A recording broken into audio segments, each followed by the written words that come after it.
On day 7 of our trip to Japan, we decided to take a train out to Kyoto. It was about 2 hours long and it took us through the countryside and to see a lot of places outside of the city that we otherwise wouldn't have been able to see. The train ride was surprisingly comfortable, with really good bathrooms, comfortable seats, with charging ports, tray tables, and plenty of room for our luggage. When we arrived just outside of the station, you could immediately tell where you were because of the red gates. There was a bunch of tourists, school children, and of course we walked through a lot of shopping areas before we finally got to our hotel. I really enjoyed this part of the trip because it wasn't as bustling as Tokyo, but it was still very busy, and it was really nice getting to see what a quieter town was like in comparison to Tokyo. For lunch, we stopped at a cheap noodle place not too far from our hotel where I had a delicious bowl of ginger noodles, udon, for about $2.50. It was super filling, and I'd never had something with a broth quite that sticky before.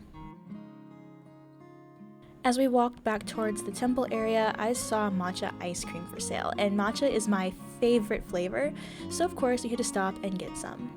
As we were walking up towards the temple gates, there were a whole bunch of food stalls, selling everything from Wagyu beef to sweet things like ice cream and everything in between. It was really delicious and reminded me a lot of some of the market streets over in Cambodia. Fortunately, we didn't have any cash on hand, otherwise I think we would have gotten full off of just the street food here.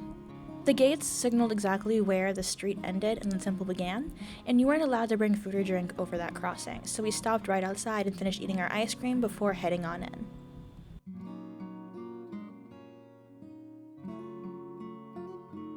The weather was absolutely beautiful, not too hot and not too cold, so despite the large number of steps, we did not get tired or too overheated, although I definitely would recommend bringing a bottle of water or getting one at one of the many machines on the trails.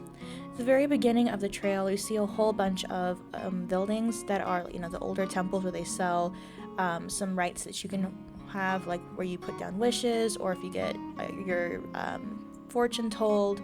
All that kind of stuff is right there, along with a really great map showing you the different routes you can take to get to the top of the mountain.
I absolutely love hiking, and this was one of my favorite parts of the entire trip because going through these gates was something that you always see people do online, and it doesn't really capture the color of the gates or the smell in the air of the incense, the trees, and the fresh water.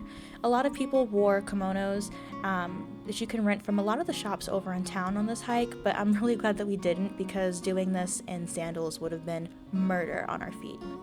I think it was also a great idea to do it towards the end of the afternoon, but you can also do it pretty much any time because it doesn't close. If you want it completely empty for pictures or just to enjoy the serenity, you can go in the early morning or even at night. I definitely recommend visiting twice, when it's busy and one when it's not, just so you can get a feel for what it's really like to be here.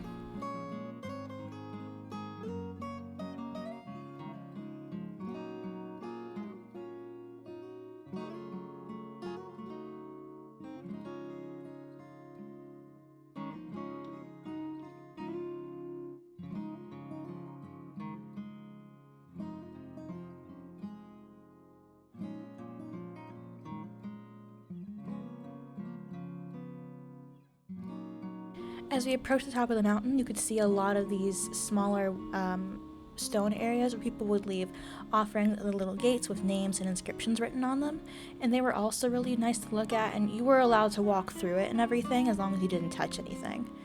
And I found it to be really, really pretty and a great juxtaposition to the bright orange red of the gates, seeing all this old stone with moss and plants all around.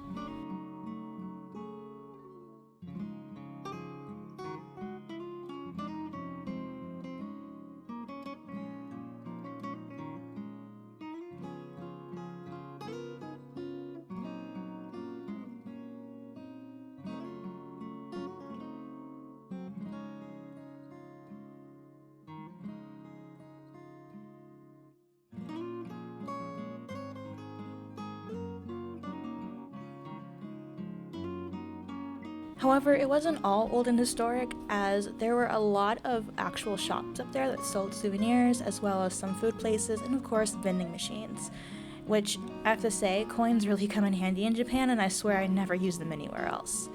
You have a really great view of the mountain from up here, and as we finally got toward the top, we were able to see pretty much everything. A beautiful view, and one that I really enjoyed getting to see.